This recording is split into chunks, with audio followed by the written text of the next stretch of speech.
Hello বন্ধুগণ, welcome to Banga backpacker. আমি শুভাশিস।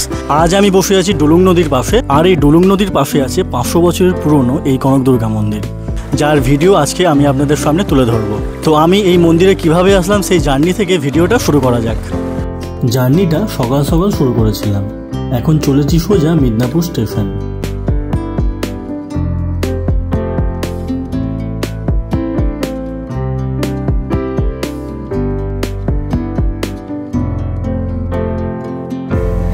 ঠিক সময় ট্রেন এসে হাজির।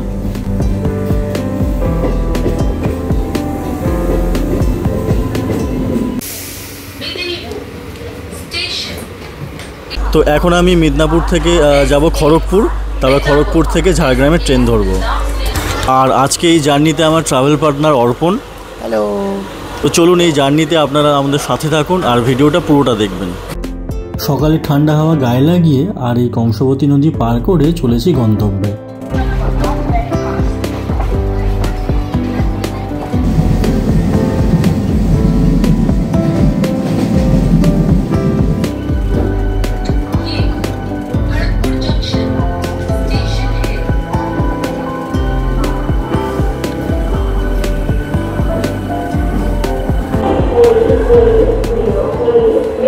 সময় হচ্ছে 7:05, এসে পৌঁছলাম খড়গপুর জাংশন।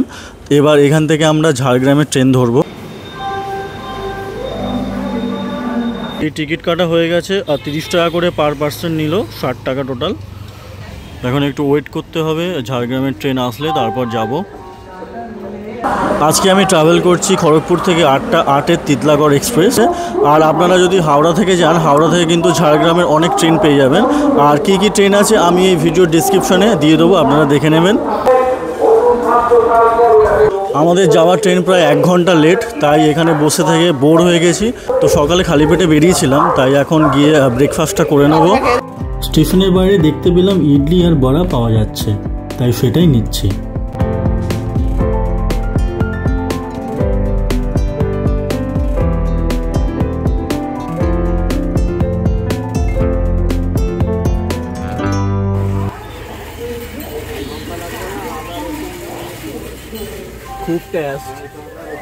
খাওয়া দাওয়ার পর্ব মিটিয়ে প্ল্যাটফর্মে আসতেই ট্রেনও এসে হাজির।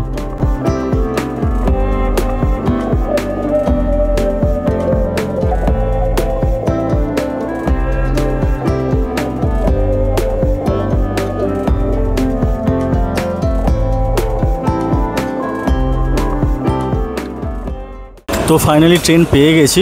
ভেবেছিলাম খুব ভিড় হবে, কিন্তু এখন ফাঁকাই আছে। তো চলুন একটা সুন্দর ট্রেন জার্নির মধ্যে দিয়ে আপনাদের নিয়ে যাই কনক দুর্গা মন্দির।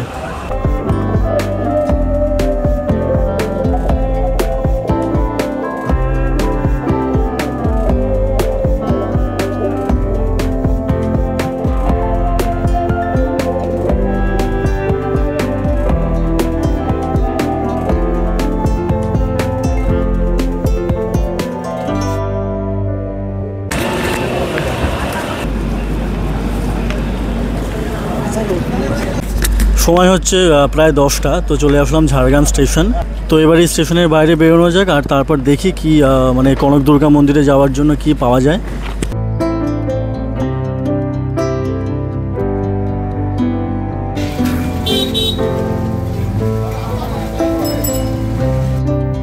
স্টেশন থেকে বেরিয়ে ঝাড়গ্রাম 5 মাথা মোড়ে আসলে চিল্কিগড় অথবা কনক দুর্গা মন্দির যাওয়ার বাস পাওয়া যায়।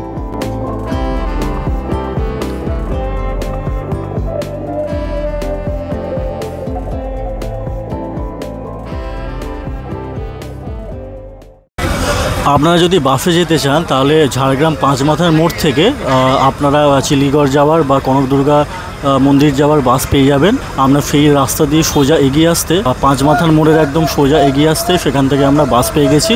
আর বাস এই 10-15 মিনিটের মধ্যেই ছাড়বে। আর এখান থেকে চিল্কিগড় 16 কিলোমিটার, মোটামুটি ঘন্টাখানেকের জার্নি। আমার এই রুটটা ঠিকঠাক জানা ছিল না বলে আমরা মেদিনীপুর থেকে খড়গপুর হয়ে ট্রেন ধরে ট্রেনে করে ঝাড়গ্রাম এসে এখান থেকে বাস ধরলাম। যদি আপনারা হাওড়া থেকে আসেন তাহলে আপনারা হাওড়া থেকে ডাইরেক্ট মেদিনীপুর চলে আসতে পারেন।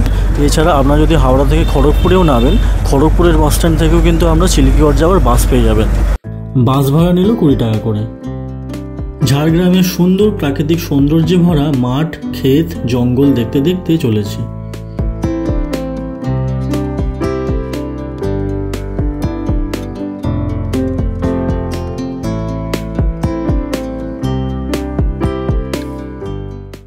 তো এখন সময় হচ্ছে 11:15, আধ ঘন্টার মধ্যে চলে আসলাম কনক দুর্গা মন্দির। তো আমরা এখানে নামলাম, একদম গ্রাম্য এরিয়া। এখানে ধান জমি, কি সুন্দর লাগছে দেখুন বন্ধুরা।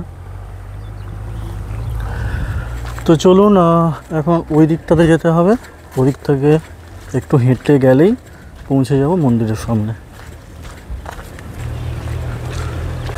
এই সামনের এই রাস্তা দিয়ে হেঁটে গেলে কিন্তু ওই দিকে দেখা যাচ্ছে মন্দিরের গেট। আপনি জুম করে দেখাই, এই যে এই হলো মন্দিরের গেট। আর এখানে চারদিকে পুরো ধানের ক্ষেত, পুরো একদম গ্রাম্য পরিবেশ যেমনটা বললাম। এদিকেও তাই, খুব সুন্দর পরিবেশ, একদিনের আউটিংয়ের জন্য বেস্ট। আপনারা যারা যারা এখনও এখানে ঘুরতে আসেননি, আমি রেকমেন্ড করবো অবশ্যই আসুন, খুব সুন্দর একটা দিন কাটবে আপনার। অবশ্যই আসুন, অবশ্যই আসুন, অবশ্যই আসুন, হ্যাঁ একদম। এই যে চলে এলাম একদম এন্ট্রান্সে, কনক দুর্গা মন্দির, চিল্কিগড়। এই চিল্কিগড় হলো একটা বায়োডাইভার্সিটি হেরিটেজ সাইট। এই দেখুন,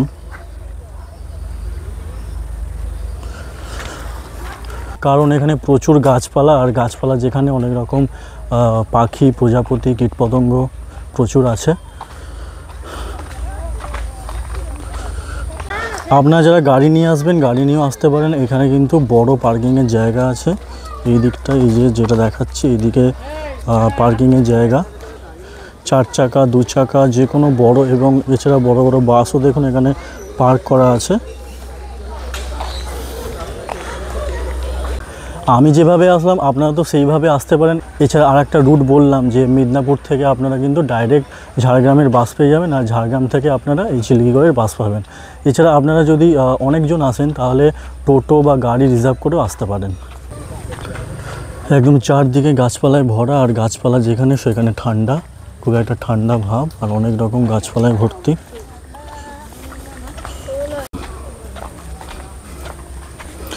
যারা বঙ্গ ব্যাকপ্যাকারের ডেইলি ভিউয়ার তারা জানেন আমি কিছুদিন আগে হাওড়ার বোটানিক্যাল গার্ডেনে গিয়েছিলাম। যারা ভিডিওটা দেখেননি আপনারা চেক করতে পারেন এই আই বাটনে ক্লিক করে, অথবা ভিডিও ডেসক্রিপশনে আমি দিয়ে দেবো। তো আমি মানে সেটা বলার কারণ হচ্ছে এই জায়গাটা অনেকটা ওই রকমই লাগছে, একদম পুরো ফাঁকা, ঠান্ডা, আর গাছপালায় ভরা।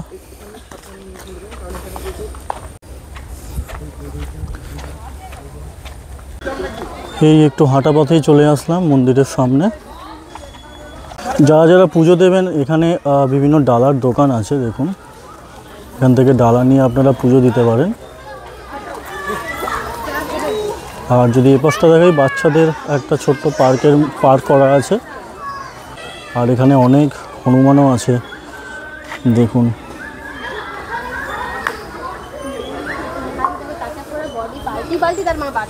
এদের থেকে কিন্তু ক্যামেরা, মোবাইল একটু সাবধানে রাখতে হবে, নাহলে ছিনিয়ে নিলে কিন্তু একদম চলে যাবে।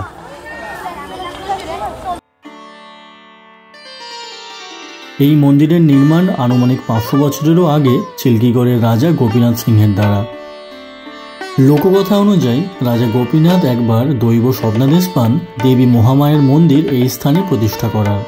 রাজা সেই মতো এই স্থানে মন্দিরটি নির্মাণ করেন, এবং রানীর হাতে সোনার কাকন দিয়ে রাজা 2 ফুটের একটি সোনার দেবী মূর্তি নির্মাণ করেন। সেই থেকে এই দেবী মূর্তির নাম হয় কনক দুর্গা।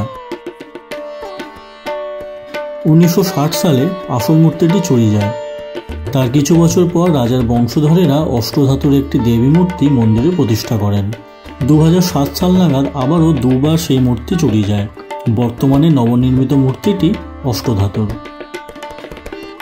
মূল প্রাচীন মন্দির কিন্তু বর্তমান মন্দিরের বাঁ দিকের মন্দিরটি, যেখানে এখন রাধাকৃষ্ণ বিরাজমান। একসময় বজ্রপাতে এই মন্দির ক্ষতিগ্রস্ত হলে দেবী মূর্তিকে বর্তমানের মন্দিরে স্থাপন করা হয়। লোকমুখে প্রচলিত প্রাচীন মন্দিরের পশ্চিম প্রান্তের দালানে একসময় নরবলি হতো। স্থানীয়রা বলেন দেবী নাকি রাজাকে আদেশ দিয়েছিলেন নরবলি দিয়ে সেই রক্তে তাকে স্নান করাতে। সেই মতো নবমীর রাত্রে এক যুবক স্বেচ্ছায় হাড়ি কাটে মাথা দেয়, আর তখন থেকেই নরবলি প্রথা শুরু হয়। বর্তমানে নরবলি বন্ধ, কিন্তু পাঁঠা বলি এখনও দেওয়া হয়। নরবলি বন্ধের পিছনে একটি কাহিনী শোনা যায়। বলিদানকারী ব্যক্তি নির্বাচনের দায়িত্ব রাজার 4 কর্মচারীদের ওপর ছিল। একবার একটি অল্পবয়স্ক ছেলেকে এই কর্মচারীরা বেছে নিয়ে একটি অন্ধকার প্রকোষ্ঠে বন্দী করে রেখেছিল বলির উদ্দেশ্যে। মহানবমীর দিন ঐতিহ্য অনুসারে বালকটিকে বলির জন্য হাড়িকাঠের সামনে আনা হলে ছেলেটি হঠাৎ জোরে জোরে দেবী দুর্গার স্তুতি জপ করতে শুরু করে। এই স্তুতি শুনে রানী গোবিন্দমণি ঘটনাস্থলে ছুটে আসেন এবং দেবীর কাছে করজোড়ে আবেদন করে বন্ধ করেন এই নরবলি প্রথা।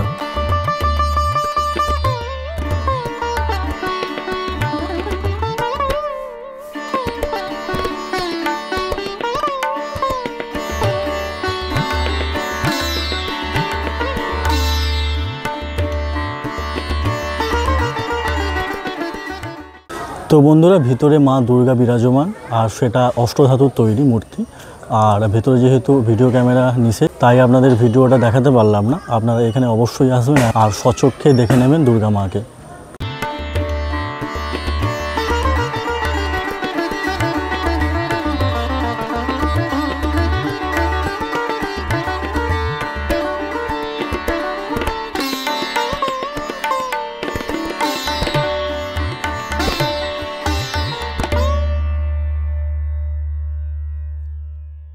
মন্দিরের পাশেই আছে ডুলুং নদী। তো চলুন সেই নদীটা আপনাদের দেখাই।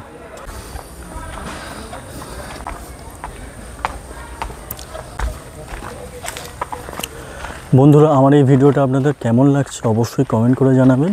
আর যারা নতুন এই চ্যানেলে, তারা অবশ্যই এই চ্যানেলটা সাবস্ক্রাইব করে রাখবেন। এটা হচ্ছে মুচকুন্দ গাছ। এখানে ঘুরতে নিয়ে আসার আইডিয়াটা অর্পণের। তো অর্পণকে অনেক অনেক থ্যাংক ইউ। থ্যাংক ইউ কিছু না, মানে এটা হচ্ছে মানে আমাদেরই দায়িত্ব যে আমাদের নিজস্ব যে ঐতিহ্যগুলো সেগুলো সবার সামনে তুলে ধরা এবং সেগুলোকে বাঁচিয়ে রাখা। কারণ এমন এমন অনেক মন্দির বা অনেক ঐতিহ্যমণ্ডিত জায়গা রয়েছে যেগুলো সম্পর্কে আজও মানুষ মানে সেটা জানে না, আর সেগুলো রয়েছে গ্রাম বাংলার বুকে। যেহেতু আমি গ্রামেই থাকি, এটা বলতে কোনো লজ্জা নেই, গ্রামে থাকাটা কোনো। এই মন্দিরটা কত প্রাচীন? প্রায় 500 বছর পুরনো। প্রায় 500 বছরের প্রাচীন মন্দির। একদম কাছেই আছে ডুলুং নদী। এই চলে আসলাম।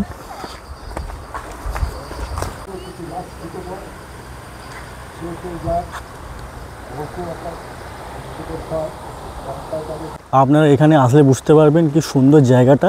আর এই ডুলুং নদীটা তো অসাধারণ, কি সুন্দর ভিউ দেখুন। আর ওদিকটা কি স্পিডে নদীর স্রোতটা বয়ে চলেছে, এই দেখুন।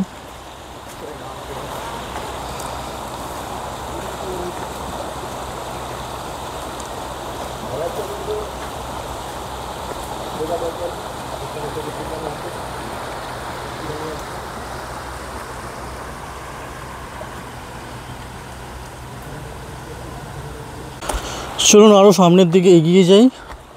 পাথর রাখা আছে, আর এখানে অনেকেই এসে ছবি তোলে। কারণ এই জায়গাগুলোতে যেই পাথরগুলো নদীর মাঝখানে, ওখানে গিয়ে অনেকেই ছবি তোলে। আর আজকে এত গরম পড়েছে, আমার তো মনে হচ্ছে এখানে স্নান করি, এত সুন্দর নদীটা।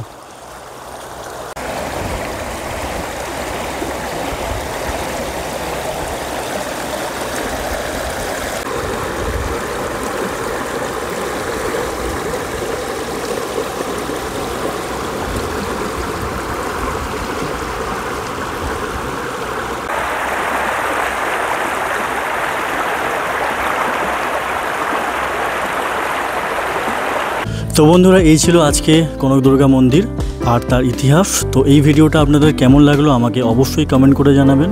আর ভালো লাগলে একটা তো লাইক করবেনই, আর সাবস্ক্রাইব করে রাখবেন আমার চ্যানেল বঙ্গ ব্যাকপ্যাকারকে। দেখা হবে আবার পরবর্তী ভিডিওতে। তো আজকের মতো টাটা।